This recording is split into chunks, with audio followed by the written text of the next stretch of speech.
welcome back to Inverted Aviators RC. In today's episode on How to FPV, we're going to take a look at the transmitters. Starting off pretty simple, what is a transmitter? Well, a remote controlled transmitter, often referred to as a transmitter or a TX, serves as the primary control interface for RC vehicles. It's the central element that facilitates the transmission of signals and commands, guiding the vehicle's movements and operations. There are a few key components and features of a transmitter. For starters, we have control sticks or levers. They are used to maneuver the vehicle. There are two control sticks, one controlling the throttle and the yaw, and the other controlling the pitch and roll. Another key component are the channels, and you can see here we have a 6-channel or DX6E. Tells you that you have 6 channels. Now, these represent the number of controllable functions of the vehicle. Each channel allows control over one specific component or action, such as the steering, throttle, landing gear, lights, and etc. To put in other words, a channel is a line of communication from your transmitter to your receiver. Your transmitter sends signals along these lines, and your receiver is able to decipher them and turn them into servo or throttle changes. For example, if you want to make your plane go, you're going to need something to tell your motor to start turning. Once you lift your throttle stick, the transmitter will send a signal along the throttle channel, and your receiver will receive that signal in its throttle input port. You can only have one signal per channel, so having a transmitter that has more channels will allow you to control more aspects of your plane as it's flying. Another key component is the antenna, as you can see on all 3 of these Spektrum transmitters. All transmitters have an antenna for signal transmission, and some modern transmitters may have an internal antenna for a sleeker design, but for the most part you'll see them sticking out the top. Depending on your model, you can adjust them to point in certain directions, but sometimes you can't. But that's all based on whatever model you choose.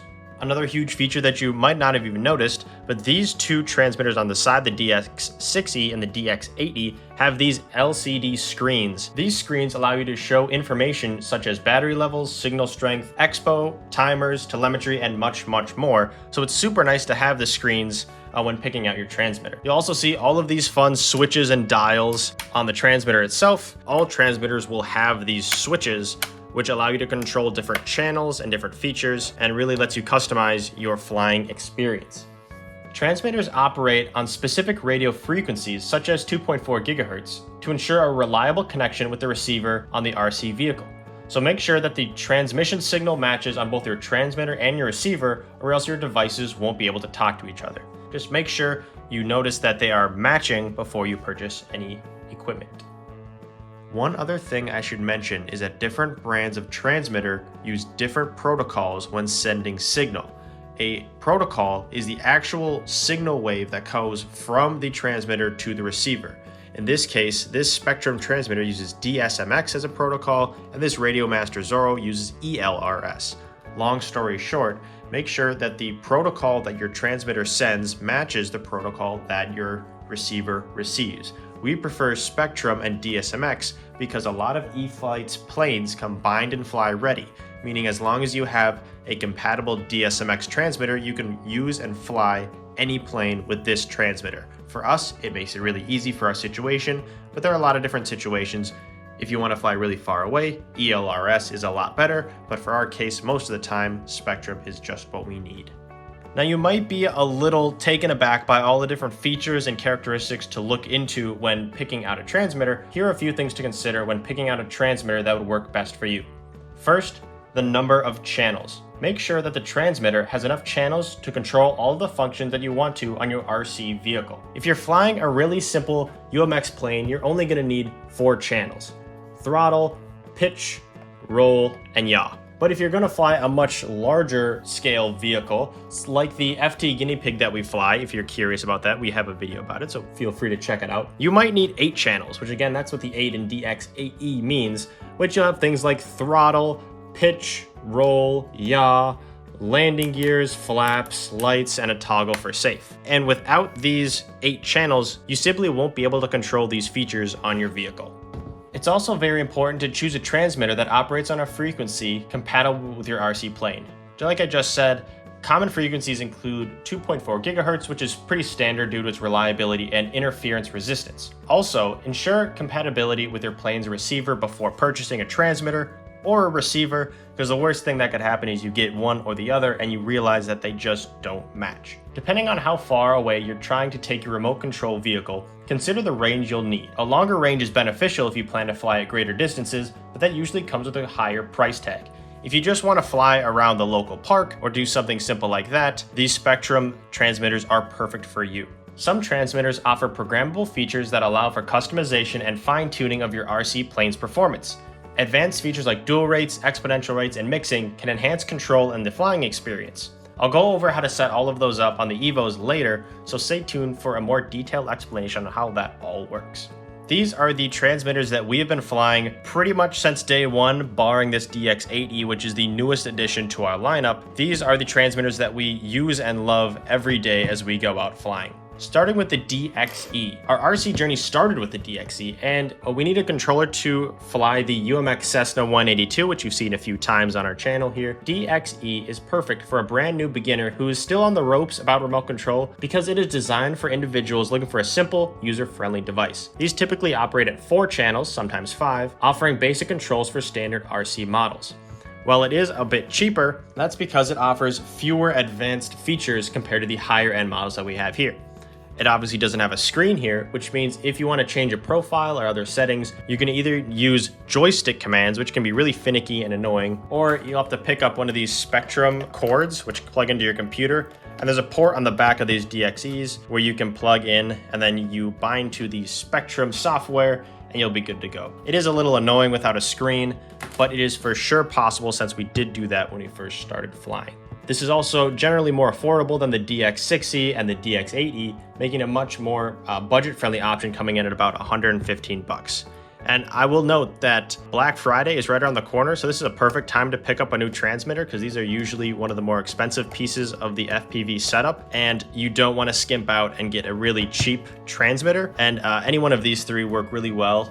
They have for us, and so we highly recommend these depending on what your goals are for flying. Moving on to the DX6E. This is my personal first transmitter. We used it to fly a few quads and a few planes, but this transmitter has been in our lineup for just over 5 years, and we've loved every minute of it because of its compatibility and interchangeability between all the different things that we fly. This is a step up from the DXE as it operates with 6 channels, as you can see here on the DX6E. This means if you want to fly a plane that also has a gear and flaps, 6 channels is the absolute minimum you have to go with. You need at least 6 of those channels if you want to fly with all of those fun things. This model also offers more programmable features compared to the DXE, such as onboard dual rates, exponential rates, and mixing capability. This is suitable for more advanced users, and it allows for greater customization and control over their RC models. While it does offer a screen and more switches and knobs compared to the DXE, it also comes with a little higher price tag at $250,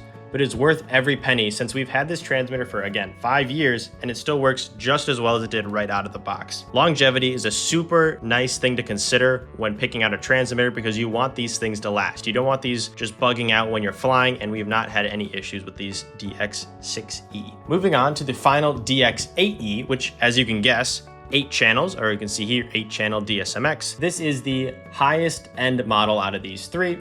And it's suited for more experienced users who are requiring more advanced features and functions out of their transmitter. Again, this operates with 8 channels, allowing for the most extensive control and customization, and you can add things like maybe a bomb bay door or extra switches for lights, or you can even throw on a servo and attach it to a channel, and you can maybe turn which way your FPV camera is looking mid-flight. This model also provides a wide range of programmable features, more flight modes, telemetry options, and enhanced capabilities for fine-tuning control. And you get these switches, like this is called a pot switch.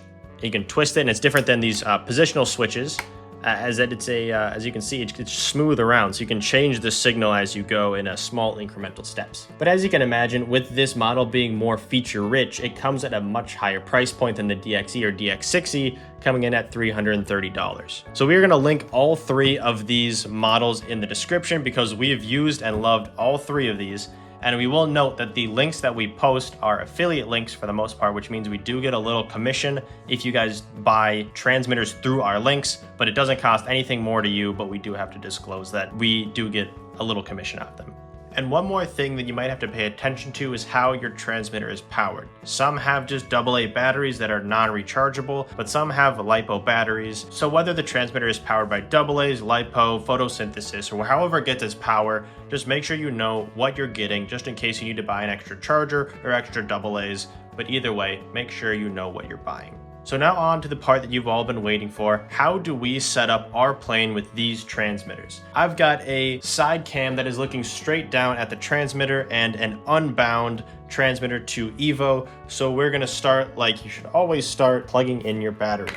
So we're gonna run through how we set up everything from the switches to the flaps to the kill switch, just everything that you might need to fly. And first thing that you're gonna notice is these flashing lights in the back. And once you see that really quick flashing red light, that means that the plane is trying to bind. So I'm gonna go over here, I'm in a brand new model. I'll even go through how to create a new model. You scroll all the way down to system setup, you go yes, you go model select, add new model, yes, and just like that, we're in a brand new model. So if you go back to the main screen, we're on a brand new model. So now to bind, you're gonna click this jog wheel. You're gonna go down all the way to system setup, yes, and then down, you're gonna have to find bind. You're gonna click bind, and let's see if it works on the first try. Perfect. If your transmitter's not connecting, move your transmitter further away. I'm talking like a yard or two away. Sometimes it being super close actually causes some issues. So now let's check to see if everything is the correct way. Because it bound, you saw the plane kind of snap into place. So we have aileron movement, we have elevator movement, which is in the back, and we have yaw, which is the tail moving. And as you can just see, we have throttle.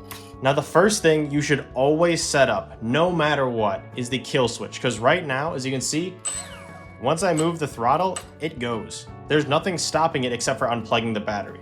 So we are gonna go into the menu. We're gonna go down to throttle cut. Now, right now it's inhibited. We don't have any switches assigned to throttle cut. So we're gonna click on this with the jog wheel. We're gonna go to switch A, or whatever switch you want.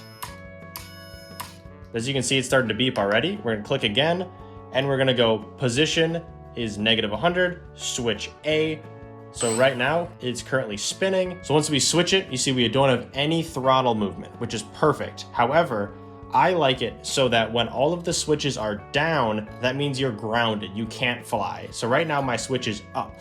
You can see from the back here, my switch is up. And this is the switch I like to use, right? And so when I flip it down, we can now fly.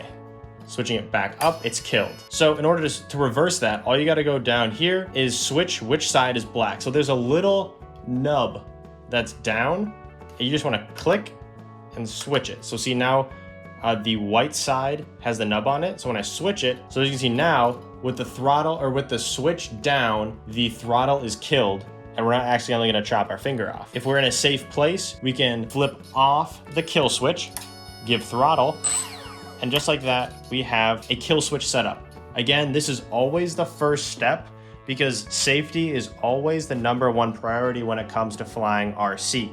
So once your kill switch is set up, there's one more setting you look at, required low stick.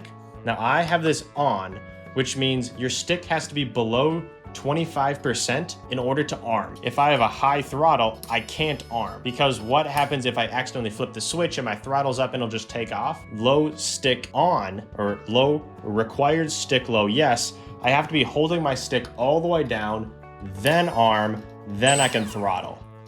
If I have a stick all the way up, without it being armed, it simply won't arm.